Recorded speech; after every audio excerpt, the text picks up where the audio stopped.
Halo teman-teman semuanya, kembali lagi di Yelvi Channel. Nah, teman-teman, saat ini saya akan menjawab beberapa pertanyaan dari teman-teman semua, entah dari komentar yang ada di YouTube ataupun DM langsung ke saya. Juga banyak sekali yang bertanya secara langsung. Nah, teman-teman, kali ini karena ada kesempatan untuk mendaftar PPPK atau P3K Pamong Belajar, boleh dimanfaatkan dengan baik untuk kesempatan kali ini ya, teman-teman ya. Nah, akan saya jawab sebisa saya ya pertanyaan dari teman-teman semua. Nah, sebelumnya boleh untuk subscribe, like, komen, ataupun eh, nyalakan loncengnya agar teman-teman nanti bisa rutin melihat video-video yang saya upload. Oke, akan saya mulai ya. Yang pertama ini dari Kak Lutfia Upi. Assalamualaikum Kak, izin bertanya. Waalaikumsalam. Saya guru madrasah swasta honorer linear PG PAUD. Apakah bisa mendaftar di Pamong Belajar Kabupaten Semarang? Jadi Ibu Lutfia ini adalah seorang guru madrasah ya. Nah, tapi linear dari PG PAUD. Apakah bisa mendaftar? Baik. Nah, Ibu Lutfia, saya rasa tetap bisa mendaftar gitu ya di Pamong Belajar karena kan kalau Kabupaten Semarang itu 2 SKB itu dari jurusan PG PAUD dan juga PLS, jadi bisa mendaftar. Meskipun untuk pekerjaan Ibu Lutfia itu guru madrasah ya, tapi linear PG PAUD tidak masalah karena di SKB itu juga ada PAUD-nya gitu. Nah, nanti Ibu Lutfia boleh untuk melihat kemarin video yang baru saya upload itu terkait dengan guru ya, relevansinya dengan Pamong Belajar gitu. Tapi kembali lagi teman-teman, ini saya kan hanya sebagai Pamong Belajar, saya bukan tim penyeleksinya.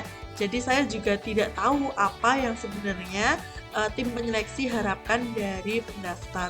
Kalau ada syarat-syarat khusus ataupun hal yang berkaitan dengan pendaftaran di Kabupaten Semarang, nanti bisa dicek di BKPSDM-nya. Infonya di situ ya, teman-teman. Selanjutnya, dari Pak Supriyanto, Kak, teori belajar karakter peserta didik, gaya belajar peserta didik keluar nggak, Kak? Nah, pengalaman saya di tahun 2020 ya ujian SKB atau tahun 2019, nah itu eh, teori belajar itu keluar teman-teman, kemudian karakter peserta didik itu juga keluar.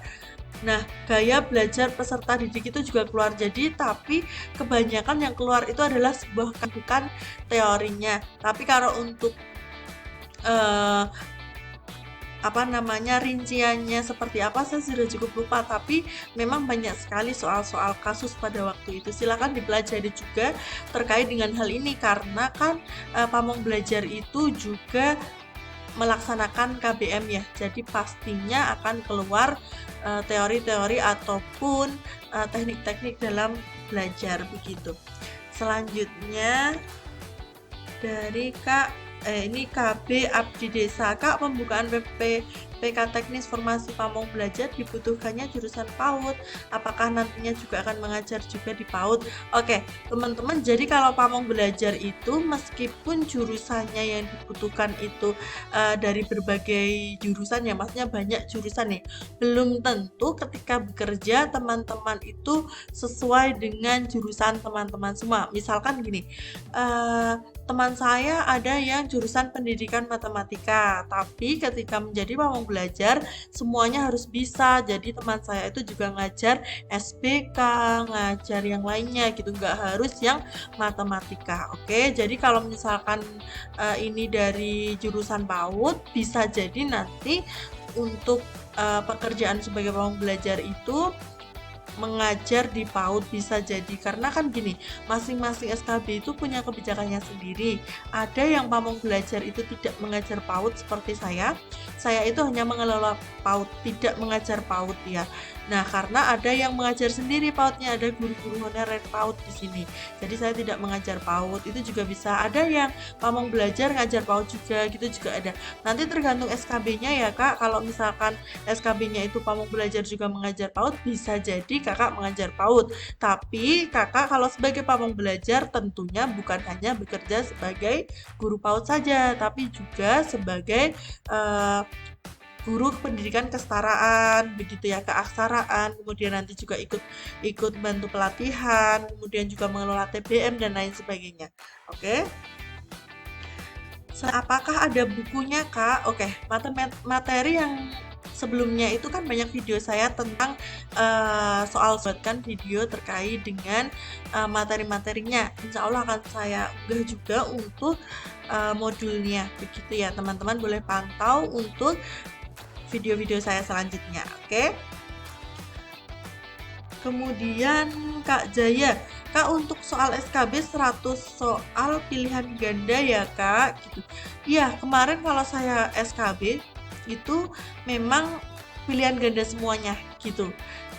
Kayaknya sih semuanya juga pilihan ganda karena kan kita pakai sistem itu ya Kak. Jadi kan pasti pakai soalnya pilihan ganda.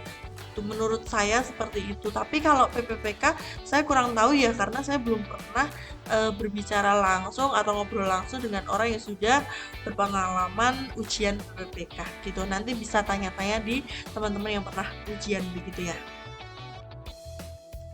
Mbak, di mana saya bisa download soal tes PPPK kompetensi untuk panggung belajar yang lengkap? Eh, jadi gini, sejauh ini saya belum menemukan soal-soal link soal-soal tes PPPK begitu ya. Atau mungkin kalau teman-teman boleh ini bisa cari di toko buku kalau misalkan pengen unduh soal-soalnya, maaf, kalau misalkan ingin tahu soal-soalnya seperti apa karena sejauh ini saya belum tahu dan saya ketika daftar pamong belajar juga belum belum pernah ada link khusus untuk pamong belajar begitu. Nah, nanti teman-teman bisa cari buku yang berkaitan dengan kegiatan belajar mengajar, teori belajar, kemudian model pembelajaran, metode pembelajaran seperti itu saja yang dipelajari gitu.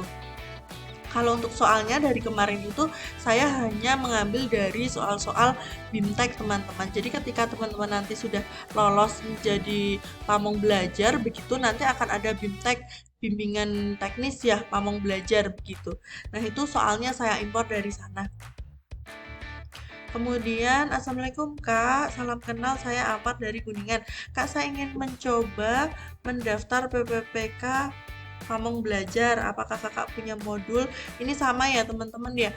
Kalau untuk modulnya sejauh ini saya punya, tapi itu modulnya modul BIMTEK. Tapi nanti akan saya bagikan ke teman-teman melalui video-video saya berikutnya. Karena video saya berikutnya akan membahas terkait dengan materi-materi yang mungkin akan keluar atau dari modul-modul yang saya miliki.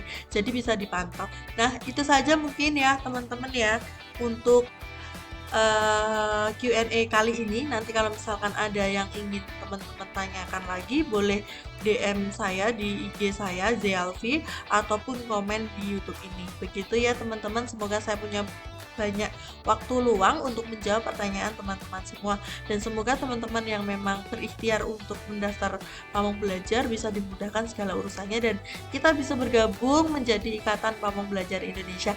Oke, selamat berjuang teman-teman dah.